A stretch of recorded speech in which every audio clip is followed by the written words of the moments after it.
Welcome to Conversate, our podcast where we engage in conversation. And on this week's episode, Aaron and Kevin are talking about Zacchaeus, the wee little lad from Jericho, and finding ourselves written into this story, just as we have all throughout Luke. Jesus has come to us to find us lost ones and give us new life in his name. This is the gospel message, and we see it lived out in the story of Zacchaeus and hopefully in our own lives too. So as always, you're going to hear us talk about things in this conversation that we hope will inspire you to go start a new conversation with somebody else about the good news of Jesus. As always, we hope you enjoy it.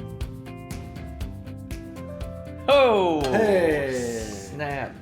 Huh. Well, good to be back with you, man. Yeah. How's it going? It's going well. It's just you and I today. That's right. No special guests, nobody behind the curtain. No. Still got to get that curtain installed. But you might notice that the studio is coming along, folks. If you've been tracking with us, you've heard a lot about this studio, and if you're watching right now, it's crisp, isn't it? Maybe. We hope. I don't know. I haven't uploaded it yet. Yeah. It might be so crisp for us, but they're gonna crush our resolution, our bit rate. That's right. I don't know. The man keeping us down. Yeah. But I actually had I woke up this morning. I don't know if it's a nightmare or not, and I don't know why this was a dream, but this is what I woke up to. Was that somebody had like I know who the somebody is, but I'm not gonna name call somebody that attends this church. Had rearranged the entire media booth thing, which is in the back of the church that manages like our computers and sound system and all that stuff. And by rearrange, I mean it was a completely different room that was like walled off from the sanctuary, and everything was unplugged, and it was just. And then the person that had done this was like, yeah, we were just trying to be really helpful and stuff. And I was like, in what universe? So this is how I wake up. Really everything was just a mess. So I don't know what that's to say, but cheers to technology. That's right. It's helpful. Yeah. As long as it doesn't, control us and become our overlord. It's the only thing I'm worried about. Other than that, it's great. My kids were wanting to talk to ChatGPT the other day. Yeah? They renamed it Bob. Yeah, you told me this. Well, this was again. So you have to rename it every time? I tried to rename it, and now they renamed it back. What did you rename it to? ChatGPT. His real name? I mean, its real name? Anyways. Yeah, I don't know. What should we talk? Should we have a conversate today? Yeah, conversation. We could do one of those, I guess. About Paul and ChatGPT and stuff. Dreams. One day they'll have dreams. One day they will. Yeah. Or should we just talk about short people? We could do that too. Do you know any short people? I try not to consider myself a short person, but I think the fact that when I would fill out forms that ask for my height and such, that I would, not be as accurate as I should have been, tells me that I'm probably, I'm at least worried about it. That's evident. I just did that the other day. I had to, what was that? There was some tax. I was filling out tax stuff online. Speaking of tax collectors. Yeah. And I had to answer quizzes, which address were you most recently associated with, and it was like a security thing or something. Yeah. And then it said, which of these heights is listed on your driver's license? And none of them are what I I think I'm actually 6'1", but there was one that said 6'2", and then another one that said 5'11", and I was like, well, I haven't claimed to be 5 feet since high school, and that was 6'2" was the only six footer, but I was like, but there was also a none of the above as an option, and I was like, oh boy. So I looked at my driver's license and I claimed 6'2" on my driver's license, which I've never been 6'2". Yeah, I used to claim 5'11". I thought 6 would be stretching it. No one would believe that. Yeah. And then when people ask me, 5'10" and a half. It's probably also not true. Molly, my wife's pretty short. You're just going to call her out like that? I'll call her out just like that. It's the kind of short where, when she tells me, because I don't think about it. I don't. That's because you're short. Exactly. Yeah, I don't have to look down that far. But when I hear the number, I'm like, whoa, that is pretty short, you know? Yeah. But I don't think so much. I don't know. Excuse me. I don't think she would be considered short necessarily for a female, right? Because average height for male and female is different. In America. Is it? Oh, well, probably everywhere. Well, I mean, relatively speaking, she would be tall in some other cultures. That's what I'm saying. Sure, sure. And why are we speaking about height, Kevin? Well, I have a feeling it has to do with our friend Zacchaeus, a.k.a. Zach, who I suppose, other than like Saul and Goliath, can you think of anybody else in the scriptures where they even talk about their height? David. Short in stature? Yeah. Do they say that about David? Yeah. They say he's ruddy and handsome. Yeah. Which I appreciate and don't understand. But I don't think they talk about his height. I mean, I think he was shorter than Goliath. That's for sure. That's for sure. I don't know. But yeah, it's just you don't hear about it often, but you hear about it in this particular story. With Luke 19. Yeah, funny little detail. Yeah. Well, and it's enhanced by the fact that there was a whole song which we sang on Sunday, created after. Like, if that song didn't exist, I feel like it'd be just another one of those details that you could just as easily go by. I mean, I suppose the story's climbing up in a tree. Yeah. But I still think for me personally, the song is what's really made that stick, you know? Mm-hmm. It's like this image and this idea, and you know. Yeah, I don't know. Yeah. I did read in a commentary though about like climbing a tree, and also for distinguished people in the first century, like climbing a tree and running were both seen as like things that distinguished people do not do. Yeah, like you're a fool for doing it. Yeah. But I think that's still kind of true. I've climbed a tree and been hollered at. I suppose if you saw President Trump running along and then he climbs up a tree, you'd be like, What's happening? You doing, fella? What's happening? You lost your marbles. Yeah, right, exactly. I mean, it's very childlike to do. A lot of kids climb trees. Oh, I love climbing trees. Me too. Actually, I grew up, I grew up in a small town, and our house was right across the street from the county hospital. And the hospital was, such a small little hospital. But it was like, just a neighborhood it was in a residential neighborhood. So our house, residential street, and then the hospital with like two floors of people's hospital rooms looking at our house. Now growing up, I didn't think about the hospital or whatever, but we had two trees in our front yard, and one of them was my favorite to climb up, and it was not super fat, like it was small enough around that I could like bear hug it. Oh wow! And shimmy my way up, which I had to do until I got a little bit older and I could jump up and grab that first branch. Otherwise, I would climb up it, grab the branch, and then I had a little perch up there, and I would bring snacks and just sit up there. Yeah. So I grew up in a small town.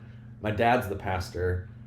So there was one day that the phone rang at my house, and my mom picked it up, and it was some member of our church, I think it was an elderly lady who was in one of those hospital rooms, was concerned about me up in the tree, told her nurse, asked them to call, and my mom's talking to this lady. She's like, "Your son is up in the tree. Do you know?" And she's like, "Oh yeah, he's up there all the time." So, when's the last time you climbed a tree? Oh, very recently. Really? Yeah, we have. Nice. We have I built a platform treehouse thing we have a good climbing tree in our front yard. So we'll that's just like a platform off the trunk, and then you can shimmy up, and there's different perches in there and stuff. So I'll climb up there with the kids still. Nice, man. I'm jealous, dude. Yeah. I haven't. The last time I climbed a tree in earnest, and I suppose my kids are not quite at the level where they're interested in doing that. And in fact, William recently, when I put him on my shoulders, he's getting scared. He used to love that. Now I put him up there, and he's like, clenching his hands are going over my eyeballs, holding on for dear life. But I remember climbing a tree on like a family walk with Molly's side, and it was I feel like I got the same sort of reaction you might get in the first century. She's like, "What are you doing?" But it was a big one. Molly was kind of concerned herself. especially given my your broken arms. Yeah, exactly. I don't have the best medical history. But yeah, so you got Zacchaeus climbing up in a tree, embarrassing him. Well, and so that's interesting. Supposedly, I read mixed reviews on it. So oh, I see. Okay, that's not as like strong in there. But I've heard that before about the running as well. Yeah, and I think I read that in the past too about like in the parable of the Good Samaritan where the father runs to his son, where it's just like he wouldn't do that except for these extreme situations, Right. So yeah, Zacchaeus, here he's a chief tax collector, sinner, robber of people, I suppose. Mm-hmm. And he wants to see who Jesus is, but he's too short. The crowds are too big, so he climbs up in the tree. Jesus goes to him, sees him, calls him by name. Come on down. Goes and spends the day at his house. Yeah. It's this. It's interesting. Like again, I kind of laid it out in my sermon, but I don't know that everybody's heard this story. I don't make that assumption at all. Sure. But it's possible that you've heard that song. Zacchaeus was a wee little man, and a wee little man was he. He climbed up. I'll just sing it. He climbed up in a sycamore tree for the Lord he wanted to see. And as the Savior passed that way, he looked up in the tree and he said, "Zacchaeus, you come down, for I'm going to your house today. For I'm going to your house today." So there's this song, and people read about it perhaps in children's Bibles, and even myself, I've got like that snapshot of some dude up in a tree, and that's kind of like all that I knew about the story. Even one of my favorite Bible passages that I've quoted many times is Luke 19:10, "For the Son of Man came to seek and to save the lost." Yeah, and this story. It's this story, And I think I knew that one. Like once I was reading the story again, I was like, oh yeah, that's where that is, and I tried to remember that that's the context. But even that passage just gets, at least in my experience, gets thrown around a lot. People quote it as like this is the mission of Jesus, to seek and to save the lost. But it's here. And the fact that in Luke's gospel, this story takes place as like the final event prior to Holy Week. I mean, it's significant because it's really kind of getting at like all this stuff Jesus has been talking about, all the parables that he's been laying out, all this stuff in Luke's gospel where it's like, are you going to follow Jesus, or are you going to follow the ways of this world? Are you going to claim to be righteous and pious, or are you going to be humble and broken and contrite and begging Jesus for mercy? I think this story really encapsulates all of that. In particular, the fact that Jesus comes for him. He comes to him. He names him by name. He steps into his life, into his reality, into his home. I think that's significant for us to remember in our lives. And it's interesting. I mean, even just kind of calling back to our conversation last week with Alex. We had, if you've been following along with the podcast. Alex told that story about like how he was one Sunday morning. He's just like kind of hearing this voice while he's at home, like go to church, go to church, go to church. It's like, yeah, Jesus is on the move, seeking and saving, entering people's lives, even entering their homes. He's doing stuff in people's lives all over the place, all the time, even to this day. And that's, I don't know, it's remarkable that God's great grace for us and the great depths that he goes to meet us where we are in our sin. Yeah. I like that you highlighted that too in the sermon, the bookends of not only that specific story, so it starts with Zacchaeus seeking to see who Jesus was, but that seeking really, as you put it, doesn't mean anything, or it's not going to be significant. It's not going to go anywhere unless Jesus also is seeking after him. Yeah. So like that individual story is bookended by the whole seeking piece, but then most of Luke is bookended by this story in connection to the very first story of going into the home of someone, right? This is Levi, or Matthew, one of the disciples of Jesus, who is also a tax collector. So it's kind of interesting to see that play out in this story, this particular story, these kind of bookends, but then also the wider story as Luke is telling it, where spending time with Jesus, having meal fellowship with him, it's like central to, I guess, Jesus' ministry, like his strategy, if you will. I know, and obviously we get little snippets of it. In the scripture it'll say like he was at this person's house, and then he tells one parable or whatever. Mm-hmm. It's like, well, he was there longer than the 3 minutes it took him to tell that parable. Story. Like, yeah. I mean, they're doing stuff. They're spending time together. Mm-hmm. I mean, you just think about that, like the impact that I mean, I want to believe that would have immense impact, and it like especially on the lives of the disciples who are also they're around. They're there. They're attending these things likely as well. They're watching Jesus do all this stuff. Well, and how many meals too are they sharing, right? That we don't hear about because it's just part of, following him, right? We hear the big stories, the highlights, the miracles, all these things, but like all the disciples are spending time regularly with Jesus in fellowship. Yeah. Just spending time. And there's something sacred about like a meal. Like when you share a meal with somebody, like it's, I guess in our day and age, I guess it can be easy to do it in a way that's not that sacred. You know what I mean? Yeah. Like if you've been out to a restaurant and seen like the two people on a date or at a meal together, and like they're both on their phone or something. There's no engagement whatsoever, and that's unfortunate. When that happens. But to actually sit down and talk with somebody, hear from somebody, catch up with somebody, it just seems that like food and fellowship have a power to bring people together, even people who are quite different.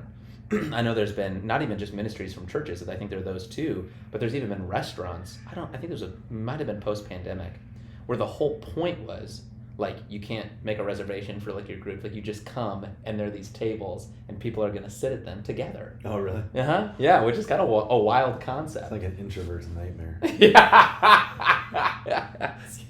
I'll go back to my stool at the coffee shop, my little spot. Yeah, well, I think I've told this story. Probably, I mean, or at different times, probably on this podcast. But I was involved and blessed to help start a ministry up in Denver, Colorado, called The Table, for anybody. But we were looking for a way to engage with the working poor, kind of the homeless living in rundown motels in the area, and so we created this ministry. But it wasn't a soup kitchen, like we're the benefactors, you're the beneficiaries, we have something, you need this, and so come and we'll feed you. It was, hey, let's eat food together and let's worship together. That was such a cool thing. We're actually praying over the opportunity to start something like that as well in Painesdale. So news to you, first to hear. We don't know if it's gonna happen, but there's a number of doors that have been opening and people volunteering and sharing ideas that I think we're at least going to give it a shot to gather together in Painesdale, probably starting in May at some point, at some sort of iteration. We don't know what all this is going to look like, but to have food and time in God's Word, so Bible study, worship, and see what comes of that. So it's again, food, like everybody knows this, I think, like it is around the table that relationships happen, and that I think people let down their guard and just sort of just hang out and say stuff, I don't know. Yeah, absolutely. I mean, I was just thinking, like, it's kind of wild, like kind of all the way through, whether it's like as a child in your own home, like there's a forging of relationships with your siblings and parents, like at the dinner table, I mean, like you've been kind of gone or at school or whatever, and now here's this kind of like place of interaction and hanging out. But then at school as well. Uh-huh. I mean, the lunch that was one of the most nerve-wracking times actually of the day when I went to a Lutheran school through 8th grade and then transferred to the public school. When I transferred to that public school, math, wasn't worried about it, English, wasn't worried about it. Lunch, it's like, oh man, because this is where the social, you know what I mean, the socialization is this is the time where you are going to forge those friendships, and you want a place to belong, and you're like, well, where can I sit, and I was coming in 9th grade. It was in the same building as the 7th and 8th graders, so people had their table. And so what a gift it was to have someone say, hey, where are you sitting today? You want to sit with us? And that kind of continues too. I mean, at least for me, it did through the academic world, from high school even into college, right? The meal sharing, the people who you do it with, those are my best friends. You know what I mean? Absolutely. Yeah. Well, there's been studies done that, I can't quote any of them to you or where they come from, so I could just be making this up. So we need to get our guy to look this up. Oh yeah. But in terms of children's emotional health and even academic achievements, being connected to whether or not or how many meals they share together. Oh wow. As a family at their dinner table. Interesting. So there's real for the family unit and for our development, real developmental stuff and benefits of eating together as a family. Mm-hmm. So yeah, encouragement to you guys. I mean, if you have, some of you are watching, you're like, oh, I remember those days, or some of you are watching maybe and you don't have a family yet, a family you've created, and that's fine too. But Kevin's about to invite you to his house. Yeah, sure, come on over.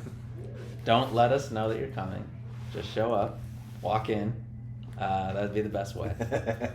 And then no, I'm just kidding. But no, an encouragement to families. If you do have a family, don't miss the depth of significance that place can have for your family. That shared table. I mean, I think we live in a time where it's harder to foster it. It's not just part of the ingrained, of course this is what we do, I think we're more mobile as a people, but we're also more isolated as a people. So yeah, I consider trying to make that a priority. I think there's, like you said, there's merit in it, and I can't speak to the studies either, but I know personally, and even imperfectly, I mean, it's not like every dinner I ever had was, wow, this was amazing, but the cumulative effect of it was really powerful for me as a young person. Mm-hmm. Just having that space to share. Absolutely. Yeah. So this story though, again, Zacchaeus he's the tax collector. He's not well liked in town, but Jesus goes to his house. And then people start grumbling. Yeah. And this has been common, right? This has happened a number of times in Luke's gospel. I mean, even thinking back to when he's at that Pharisee's house and the woman comes and the woman of the city comes and washes his feet. And, people grumble about that. They're always grumbling. He eats with tax collectors and sinners. So this is nothing new. Somebody talked to me after church though, who has kind of been on the receiving end of some of that kind of grumbling in the past due to this person's life journey, almost like feeling from Christian people at certain points like that this person didn't belong. Sure. You know what I mean? Yeah. I don't know if that's been your experience as well. I hope not. I hope Christian people have never said to you explicitly, you don't belong here. Mm-hmm. But well, that would be. I mean, here's the law. If a Christian person said that, there's, I think, grounds in the scriptures to question are you a Christian person? I know. You know what I mean? This is the, you got to deal with Jesus and look at how he interacts in these situations, and the people who act and think this way don't receive high praise from him. I know. Well, that was the thing. Like, so when I was out in Denver and we were starting this ministry, Sure. and more people from the street started coming around. Yeah. And not just on the day that we had the service and stuff. Sure. And I remember getting comments from some people like, what are those, like, quote unquote, those people doing here? Mm-hmm. Yeah. So I think it's the opportunity to check our own heart and some of those preconceived notions about what we have, or not what we have, about who certain people are, and also about who Jesus came for and what Jesus is capable of doing in people's lives. Like, again, it's going to come up on Good Friday for this this story about the thief on the cross. I've been asked about that a number of times. Like, so this guy he's got the death sentence for a crime that he actually committed, unlike Jesus, who's got the death sentence for the crimes we committed. And as far as we know, he's waited until his last dying breaths to say to Jesus, will you remember me when you come into your kingdom? And Jesus says, today you'll be with me in paradise. I know lots of people have kind of hung their hat on those words, just as a reminder of, like, I mean, what does it take to be saved by Jesus? Yep. Turn to him, believe in him. It's like the bar is very low in that sense. Yeah. And I think sometimes part of the challenge is, why would I? It's like, might as well just wait till the end, right? And then the last minutes. And with this guy, you got to remember, it's not as if he strategized this. Who knows what this guy's idea of Jesus, if he had any experience with him whatsoever prior to this moment. I don't think the text is explicit about, like, this was his big plan, right? To wait till the end. And so, again, going back to calling ourselves Christian, we have to be careful. We have to be honest. We have to be honest with ourselves. We have to be honest with what are we doing with Jesus? Like, how are we interacting with him? If I'm using him just as a get out of jail free card, that's not really a relationship with him. He's just something that I use whenever I want. That he's not my Lord at that point, right? So we have to be careful, like, not to talk out of both sides of our mouths, to say one thing, really live in a very different way. But the beauty and the encouragement, both of Zacchaeus, that invitation for him, for the thief on the cross, even for those who have had that negative experience of so-called Christians treating them a certain way, the encouragement is Jesus he's not the misrepresented Christianity, right? Like, Jesus himself is the real authentic thing. Those misrepresentations that's not Christianity. But there is this genuine love, this genuine wide open, arms wide acceptance of anybody. I mean, and it's kind of sweet that, there's no line that can be drawn that says, well, you have to be at least this, with, like, the thief on the cross. Like, we're kind of given the bare bottom, basically. But, who's to say what that thief's life would have been like had he been able to come off the cross from that moment on? You know what I mean? Yeah. And that's that's where sometimes I think it's just like a false idea of Christianity, if the idea is it's my thing at the very end, like, to save me, but if I can just wait till then and do kind of whatever I want now, we're missing basically the whole premise of Christianity, which is there's a better way than the ways that I try to live my life by myself in the ways that I want. Right? So it's not as if, like, to engage with Jesus, to have fellowship with him, like he does in the scriptures and like we can do in our faith, that's a treasure that once you taste it, I mean, you either have to outright reject him or you want more of it. I don't think there's really a middle road with it. Yeah, well, you speak to any convert that has lived apart from Jesus and then had life drastically changed by Jesus.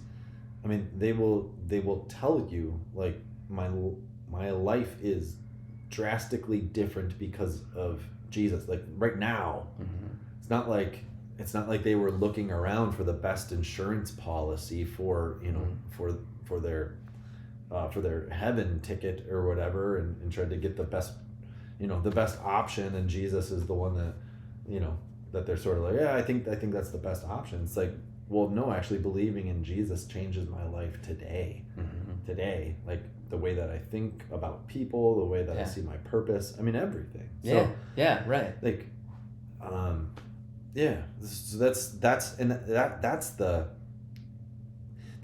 that's like when Jesus says to Zacchaeus, today salvation has come to this house. That's what that means. Today, in that moment, Zacchaeus is being saved from his sins. Right. Yes, it's not salvation at the end of his life. It's right now. Yeah. So and that's in the story that's like the very end. Today salvation has come to this house, Jesus says to Zacchaeus. So because where Jesus shows up, he brings salvation. He is in his essence life and salvation. Right. So he is life, and he is the salvation from our sinfulness. And so Zacchaeus is given that today, like in that moment, and like so too are we on a daily basis. I mean, as Lutheran Christians, we have a high view of baptism. Baptism being a gift by which we can be united with Jesus in his death and resurrection. And so by way of Jesus' death and resurrection and our baptismal identity, we daily die to sin and rise to new life. And so every single day we're given this new beginning, this fresh start. The old has gone, the new has come. Not in the future when you die. Today salvation is yours. Today you have new life in Jesus.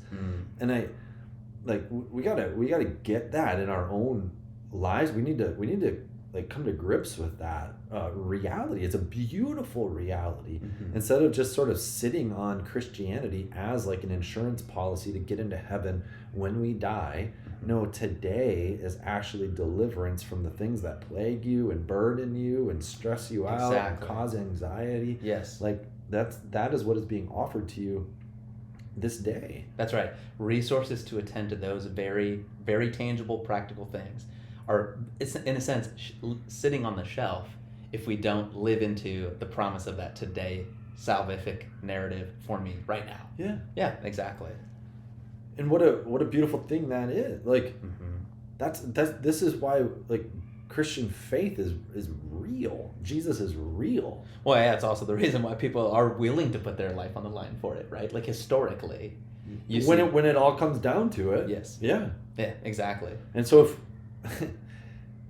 if we come, you're talking about people, maybe martyrs or whatever, who are actually putting their lives on the line for their Christian faith, and recant or we kill you. Yeah, and right. they're like, take my life. Right, exactly. If we're willing to do that in the end, should we not be willing to do that today? Like to actually see that our faith is a matter of life and death. Exactly. Like today, it's either I'm choosing to live into the life Jesus has given me, this freedom from sins, or I'm choosing death. I'm choosing to live in a living hell, burdened by my pursuit of the things of this world and the stresses and the cares of this world. And I mean, that which will leave me dissatisfied or totally out of touch with myself or others. Those are the kinds of things that sin produce and leave you, with that kind of a taste in your mouth. But then on the other hand, yes, you have the one who will actually refresh your spirit, who will strengthen you to face those very same things that we often kind of like cope with. But he'll do more than help you cope with it. He'll help you overcome it. Yeah. Yeah. And he comes. I mean, and that's the thing. Like that's that 19 verse 10, right? As we prepare for Holy Week and we see Jesus going to the cross for us, he came for the lost ones. He's seeking. He's saving, right? Lost people don't find their way. They are found. And so give God great thanks if you know Jesus and you're following him. Give him great thanks that he's found you, and then now let's go follow him as he leads us to other lost ones, and bring that good news of salvation today, right, into their lives and live in it yourself.